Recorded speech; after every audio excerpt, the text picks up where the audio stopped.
Chorus singers కూడా వాళ్ళు కూడా రావాలి. ఇందులో ఈ వేడుకలో భాగస్వామి కొన్ని కూలలు. దాని తర్వాత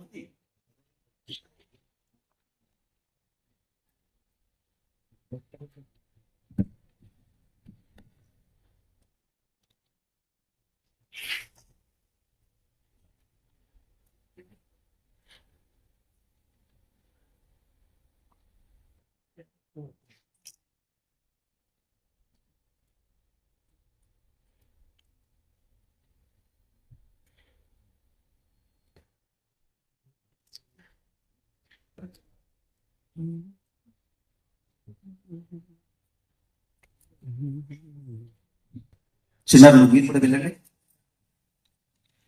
వెళ్ళండమ్మా, వెళ్ళండి వెళ్ళండి. ఎందుకంటే పాటల గ్యాప్ రాకూడదు కదా.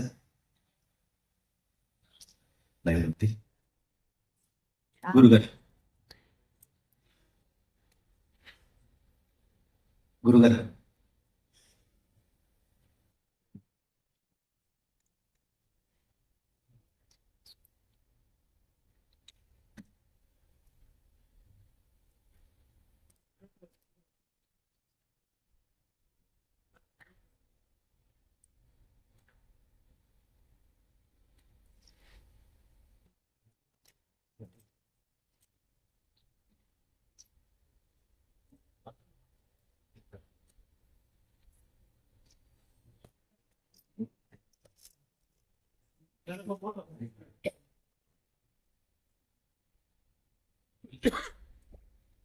ఇవాళ మెయిన్ పాఠశాలలో ఎక్సెప్ట్ 2-3-4-5 ప్లేసెస్ తప్పితే పక్కన పెడితే చాలా ఎదుగుదల నేను ఇవాళ చూశాను. ఫస్ట్ టైం నేను మనస్ఫూర్తిగా చెప్పాను. అంటే ఇంతకుముందు ఎప్పుడు ఏంటంటే నేను చెప్పేవాడిని, ఎక్కడెక్కడ కష్టం చెప్పేవాడిని. ఇవాళ రాను ఎందువల్ల ఆయన కరెక్ట్గా పాడటానికి కారణభూతులు ఎవరంటే పక్కన పాడుతున్న వాడు విశ్వనాథ్ సింగర్స్ కాబట్టి, అలాగే ఆర్కెస్ట్రా వచ్చి పర్ఫెక్ట్గా ప్లే చేసినప్పుడు మనం ఏమాత్రం అటుగా పాడినా పక్క వాళ్ళు పైకి కాకుండా లోపల నవ్వుతూ ఉంటారు అనే ఒక భయంతో డెఫినెట్గా అతని ఎదుగుదలకి వాళ్ళే ముఖ్య కారణం. ఏదో ఒక ఆర్కెస్ట్రా ఉంటే మేమైనా ఎదగడానికి కారణం పక్కన బాలు పాడుతున్నప్పుడు పర్ఫెక్ట్గా వాయించాలి, అలాగే వచ్చిన వాళ్ళని మేమందరం. అందుకని అమీన్ బాషా డెఫినెట్గా చాలా ఎక్సలెంట్. నేను గత 7-8 ప్రోగ్రామ్స్లో కన్నా ఇవాళ నా దగ్గర 80 మార్కులు పడ్డాయంటే బయట వాళ్ళు 120 వేసినట్టు. చాలా బాగా పాడతారు, నైస్. ఇలా అంటే ఏంటంటే కొంతమందికి సూర్యచంద్రుడు నిద్ర ఉంటారు. సూర్యుడేమో సంగీతం నేర్చుకుని వచ్చి ప్రతిభావంతుడైన వ్యక్తి ఘంటసాల పెట్టేస్తున్నారు. సంగీతం నేర్చుకోకపోయినా శృత పాండిత్యంతో అద్భుతంగా అందరినీ మైపరిపించిన గాయకుడు బాలసుబ్రహ్మణ్యం. ఘంటసాల గారికి పోటీ. అందుకని ఎక్కడైనా పోటీ ఉంటేనే, మాకు పోటీ ఏంటంటే మెడ్రాసులు, ఇక్కడ కాదు పోటీ. మెడ్రాసులు ఉన్నప్పుడు ఒక ఇళయరాజా, ఏఆర్ రెహమాన్ లాంటి ఒక ఉద్దండ పండితులు అక్కడ కనపడుతున్నప్పుడు మ్యూజిషియన్స్ కూడా అలా ఉండేవాడు. ఇక్కడ కూడా మ్యూజిషియన్స్ బాగా తయారవడానికి ముఖ్యమైన కారకుడు ఎస్పి బాలసుబ్రహ్మణ్యం గారి పాడుతా తీగ. దానివల్ల అందరూ పిల్లలు బాగా పాడటమే కాకుండా ఆ మ్యూజిషియన్స్ అందరినీ కూడా పర్ఫెక్షన్. మొదటి నుంచి బాలు గారు ఏంటంటే ఏదో ఒక ఆర్కెస్ట్రా లేదా ట్రాక్స్ మీద పాడాలని ఏనాడు చేయడం. నాకన్నా ముందు ఇళయరాజా హార్మోనియం వాయించేవాడు, వాళ్ళ తమ్ముడు గంగయ్యమ్మను గిటార్ వాయించేవాడు, మధు మా ఊళ్ళో ఉన్న మధు, లేకపోతే అమ్మాయి రమణ. ఇలా ఒక ఆర్కెస్ట్రా, మెయిన్ చూసిన ఆర్కెస్ట్రా విజయవాడ 1967లో, 60 ఏళ్ల క్రితం అద్భుతంగా మంది ఆర్కెస్ట్రాలు కొన్నాం. తర్వాత మెల్లగా నేను పర్మనెంట్గా ఆయన దగ్గర వచ్చేసినప్పుడు మేమే నెంబర్ 1. మాతో పాటు మా తర్వాత జూనియర్స్ శివమణి, మేమందరం కలిసి ప్లే చేసాం. ఫస్ట్ టైం అందరం అమెరికా వెళ్ళాం 79లో. అక్కడి నుంచి ప్రపంచ యాత్ర చేసేవాళ్ళం. తర్వాత మణిశర్మ, సాయి అంటే చాలామంది సమానం, వీళ్ళందరూ అక్కడి నుంచి వచ్చిన వాళ్ళే చాలామంది. సో ఇప్పుడు ఏంటంటే ఒక క్వాలిటీ షో ఉన్నప్పుడు క్వాలిటీ చూడటానికి కూడా మీలాంటి మంచి ఆడియన్స్ కూడా వస్తారు డెఫినెట్గా. ఎందుకంటే నేను చాలాసార్లు అంటే ఈ మధ్య తగ్గించాను ప్రోగ్రామ్స్ రావడం. చాగురా క్యాన్సర్లో ప్రోగ్రామ్ జరుగుతుంటే వాళ్ళు బాగా పాడినా సరే 7:30కి ఏదో ముఖ్యమైన పని ఉంటే వాళ్ళు చాలామంది వెళ్ళిపోతుంటారు. బట్ రవీంద్ర భారతిలో అలాగా పాటలు బాగున్నప్పుడు మంచి ఆర్కెస్ట్రా బాగుందని ఆడియన్స్ తెలుసు కాబట్టే ఆడియన్స్ ఇంతమంది ఉండడానికి కారణం ఇవాళ ఈనాటి ప్రోగ్రామే. దాంట్లో ఏమాత్రం సందేహం లేదు. ముఖ్యంగా అమ్మాయిలు చక్కగా పాడారు. నాదప్రియ నేనే పరిచయం చేశాను. సునాద ప్రియ అని పెట్టారు పిల్లకి పేరు. అమ్మాయి అలాగే గాయత్రి నారాయణన్ వాళ్ళ నాన్నగారు కూడా నా దగ్గర వర్క్ చేశారు. మంచి వేణకులే, వాళ్ళది సంగీత కుటుంబం. అలాగే ఇవాళ వెన్నెముక్క ఆర్కెస్ట్రాలో సాయి నిజంగా ఎక్స్ట్రాడినరీ. అంటే నేను ఒక 1500 సినిమాలకి కీబోర్డ్ పేరుగా వచ్చేసి చెప్తున్న మాటలు ఇవి. సాయి అతను ఎంత పర్ఫెక్షన్ అంటే ఇవాళ వచ్చిన పాటలన్నీ కూడా ఒక 70 మంది 80 మంది రికార్డింగ్ థియేటర్లో డైరెక్ట్గా వాయించిన పాటలు అవి ఉన్నాయి. ఇవాళ వచ్చే పాటలాగా కాదండి, కట్ అండ్ పేస్ట్ పాటలు లాంటివి కాదు. అటువంటివి టోన్స్, ముఖ్యంగా కీబోర్డ్స్లో ఆ టోన్స్ తెప్పించి న్యాచురల్గా మనకి ఆ భావం కల్పించిన చిరంజీవి సాయిని మనస్ఫూర్తిగా అభినందిస్తున్నాను. మిగతా అందరూ బాగా ప్లే చేశారు. వితంస్ అంటే పర్వాలా, అందరూ వద్దన్న పండితులు, ఒకటి 4 ఉంటారు వాళ్ళు. బట్ సాయి నిజంగా భగవంతుడు ఆ కుటుంబాన్ని త్వరగా చూడాలి. వాళ్ళ కుటుంబ సభ్యులని నాకు తెలుసు. డాక్టర్ నెల్లూరు బాబు గారు కూడా ఆ కుటుంబాన్ని బాగా ఆదరించారు. తర్వాత వాళ్ళు చాలా అభివృద్ధిలోకి వస్తున్నారు. అలాగే అమీన్ పాషా గారు కూడా ఆయన ఒక్కళ్ళే కాకుండా ఆయన భార్య, వాళ్ళ అమ్మగారు, నాన్నగారు, వాళ్ళ పిల్లలు. అమ్మాయి కూడా ఎడిన్బర్గ్ వెళ్తే నేను ఫస్ట్ టైం వెళ్ళినప్పుడు మా ఫ్రెండ్స్ని చెప్పడం కానీ అదేం నేను 3 తరాల అనుభవం అయ్యారు. అనుబంధంతో ఇప్పుడు మంచి చెప్తుంటాను, మంచి చెప్పాలి. ఎందుకంటే కాకరకాయ ఇంటికి మంచిదే, మిగతా ఇవి మంచిది కాదు. మంచి చెప్పేవాళ్ళే ఈ రోజులో ఉండరు. ఎలా పాడినా అద్భుతంగా పాడారంటారు. అది మన దగ్గర ఉంటుంది.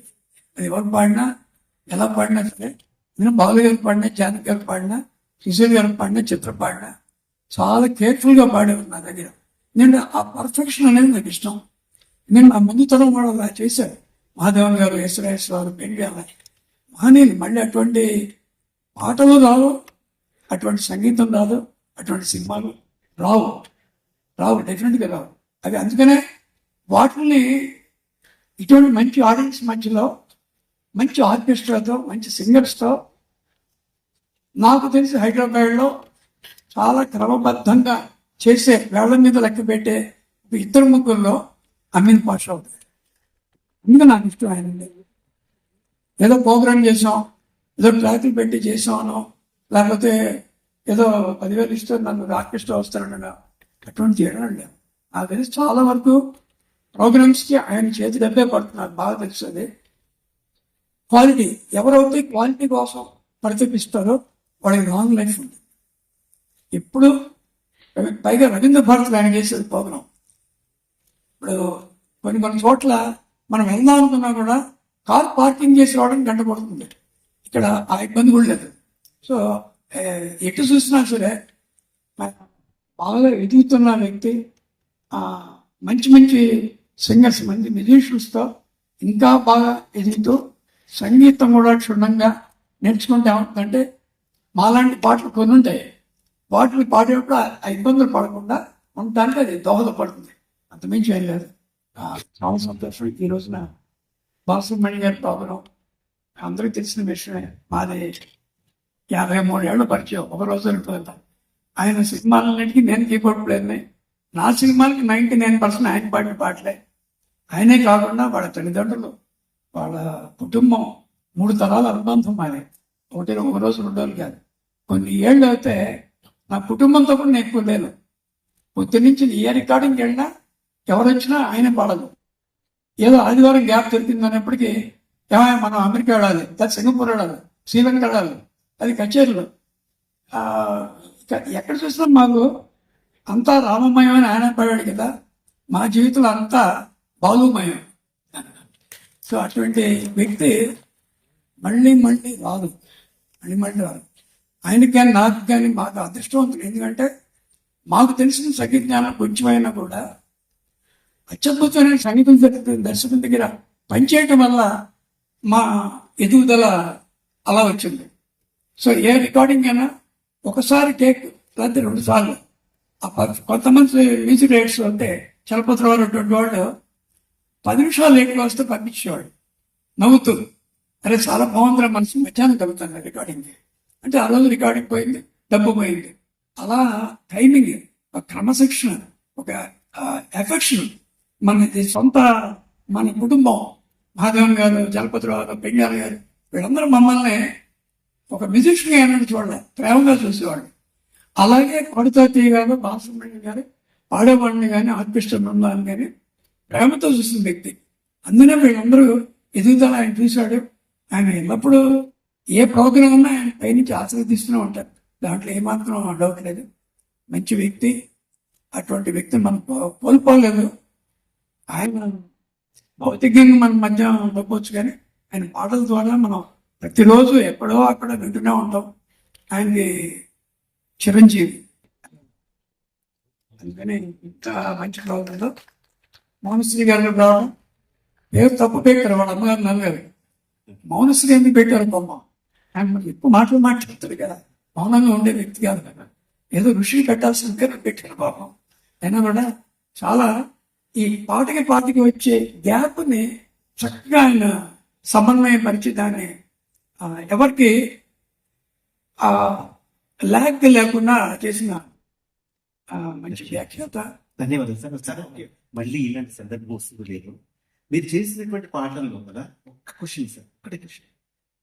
అత్యద్భుతమైనటువంటి జనరంజకమైనటువంటి పాటలు వందలా చేశారు. ఒకటి క్వశ్చన్ సార్, మధురమే సుధాగానం పాట రికార్డింగ్ అయిన తర్వాత లేదా ఆ స్వరకల్పన మీరు సార్ చెప్తున్నప్పుడు బాలు గారు వాళ్ళు ఏమని ఉంటారు సార్? మధురమే సుధాగానం అది ఎందుకంటే ఇట్స్ వెరీ కాంప్లికేటెడ్ సార్. అది కోరస్, మెయిన్ సాంగ్, ఆర్కెస్ట్రేషన్ చాలా టిపికల్ కంపోజిషన్ అది యాక్చువల్గా. మీరు పొరపడ్డారు. అది బాలు గారు పాడిన పాట మరమరాలు లాంటి పాట. అది అదే కష్టమైన పాట కానీ కాదు మీరు అందుకున్నట్టుగా. ఆయన జీవితంలో కష్టపడి పాడింది కేవలం శ్రీతుమ్మన్ నారదామృతం. ఆ పాటని 14 పిట్స్ కింద నేను తీసుకోవాల్సిందే. అంతకుముందు మా అన్నయ్య చనిపోయారు. ఆ దుఃఖాన్ని లోపల పెట్టుకుని ఆ పాట చేసినప్పుడు నేనే ట్రాక్ పాట చేసి పంపించినప్పుడు ఆయనకి, ఏమైనా నా జీవితంలో ఇటువంటి పాట నాకెందుకు ఇచ్చావు అని అడిగాడు. సరే, యాక్చువల్గా అది యేసుదాస్ గారు మంగళపల్లి గారు అనుకున్న పాట. కానీ నేనేం చెప్పానంటే వాళ్ళు పాడితే క్లాసికల్ సంగీత కచేరీలో పాడినట్టుగా ఉంటుంది, లేకపోతే బాలకృష్ణ బాలు గారు పాడుతుంటే పర్ఫెక్ట్ సార్, ఆయన పాడగలడు. నాకు తెలుసు ఆయన రాముడి గురించి హనుమంతుడు తెలియదా, నాకు తెలియదు ఎవరు తెలుసుకున్నానని చెప్పి ఆ నమ్మకం మీద ఆయన తీసుకొచ్చి పాటిస్తే అత్యద్భుతంగా పాడాడు. తెలుగే కాదు, భైరవతి తెలుగు, తమిళ్, హిందీ 3 లాంగ్వేజ్లోనూ బాలు గారు పాడారు. ఆయనకి ఏంటి అదే చెప్పాను కదా, యుద్ధ పాండిత్యం నాకు అంతే. నాకు ఎవరికి సంగీత గురువులు గారు కాదు, మహానుభావుల దగ్గర వర్క్ చేశాను కాబట్టి ఆ రాగాలు తెలుసు, ఆ స్వరాలు తెలుసు. దాన్ని బట్టి ఏంటంటే చిన్న మైన్యూట్ ఇంత మిస్టేక్ ఉన్నా కూడా మాకు పావు చెవులు లాంటివి నాది, మాకందరికీ ఉంటాయన్నమాట. సో ఎనీహో ఇవాళ రవీంద్ర భారతి ఫస్ట్ టైం బాలు గారితోనో మన రామకృష్ణలో కచేరీ నడిచేప్పుడు రవీంద్ర భారతి అంటే మాకు తెల్లవాళ్ళు నిద్రపోయేవాళ్ళం మేము. అటువంటి రవీంద్ర భారతికి అక్కినేని నాగేశ్వరరావు పక్కన కూర్చుని, నారాయణ రెడ్డి గారితో కూర్చుని ఇప్పుడు 100 సార్లు ఇక్కడ ఇదే వేదిక మీద నిలబడ్డామంటే ఇది ప్రాప్తం, అదృష్టం, భగవంతుడు ఇచ్చినటువంటి ఒక అదృష్టం. నుంచి ఏదైనా పెద్దవాళ్ళే సీనియర్స్. ఒక నారాయణ రెడ్డి గారు వెళ్ళిపోయిన తర్వాత ఎక్కడికి వచ్చినా సరే ఒక నిండుతున్నాం అనేది లేకుండా అయిపోయింది. బట్ ఆయన దృష్టిలో పెట్టింది మౌనశ్రీ లాంటి వాళ్ళు చాలా మంది చక్కగా కంపేరింగ్ చేస్తూ శ్రోతల్ని ఆదరిస్తున్నారు. అది నిజంగా మదోహం, హర్షణీయం. Thank you so much. నా స్టేజ్ మీద ఉన్నటువంటి ఎల్ఐసి ఆయన సుబ్రహ్మణ్యం గారు నేను ఎల్ఐసి ఒక టైంలో ఇప్పుడు కాదు very long 70 months long to. అలాగే చక్రపాణి గారు రైతులు పెద్దలందరూ ఉన్నారు. ఎందుకంటే నేను మాట్లాడింది సంగీత ప్రోగ్రాం కాబట్టి సంగీతం గురించి చెప్పాల్సిన బాధ్యత ఉంది కాబట్టి నేను పాడాను. ఇప్పుడే మా మంచి అద్భుతమైనటువంటి వ్యక్తి గురుస్వామి కూడా ఇక్కడికి వచ్చాడు. పైరుడి గురుస్వామి తను కూడా రావడం చాలా సంతోషం. ఇంతకుముందు వినోద్ బాబు, తర్వాత కనగా కృష్ణమోహన్ గారు కూడా వచ్చి వెళ్ళారంటే ఆడియన్స్ లో సంగీతం బాగా తెలిసిన వాళ్ళు కూడా వచ్చి కూర్చున్నారు. అది మనం ఇప్పుడు మర్చిపోకూడదు. సో చాలా సంతోషం కూడా. మళ్ళీ ఇటువంటి మంచి ప్రోగ్రామ్స్ మళ్ళీ మనం కలుద్దాం తొందరగా. God bless you all. నిజంగా ఒక కార్యక్రమానికి మధు గారు వాళ్ళ ఆత్మ ఎందుకు సంతోషపడుతుందంటే అతని అంతరాత్మను చదివినటువంటి అతని సహచరి ఇక్కడికి రావడం, ఈ కార్యక్రమాన్ని ఆశీర్వదించడం, సహచరుడు ఇక్కడికి రావడం మా ఈ వేదిక చేసినటువంటి గొప్ప అదృష్టంగా మేము భావిస్తున్నాం. ఒక చిన్న సత్కారం వారికి సుస్వర వాహిని సాంస్కృతిక కళా సంస్థ ద్వారా ఒక చిన్న సత్కారం, చిరు సత్కారం.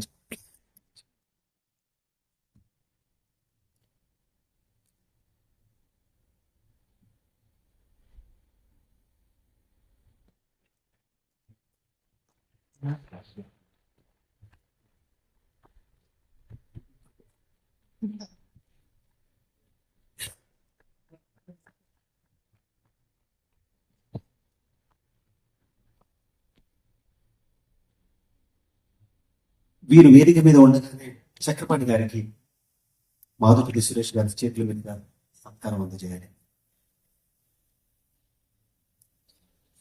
మీరు కలిసి చక్రపాణి గారికి చేయండి.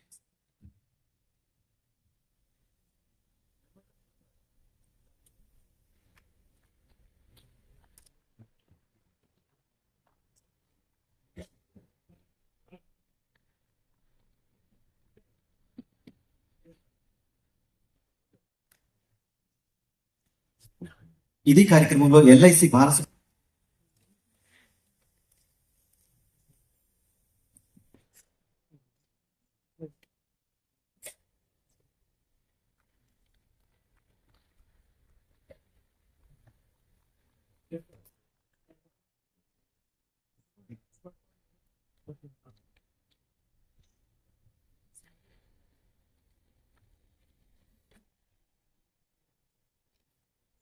Yes, sir.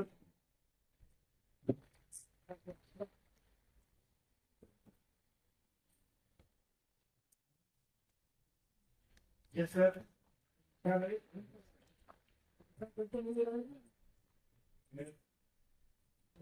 Thank you. చేసేటప్పుడు కొన్ని రాళ్ల దెబ్బలు, పూలతో కూడా దెబ్బలు ఉంటాయి. అంటే కొన్ని అవమానాలు ఉంటాయి, ఆ అభినందనలు కూడా ఉంటాయి.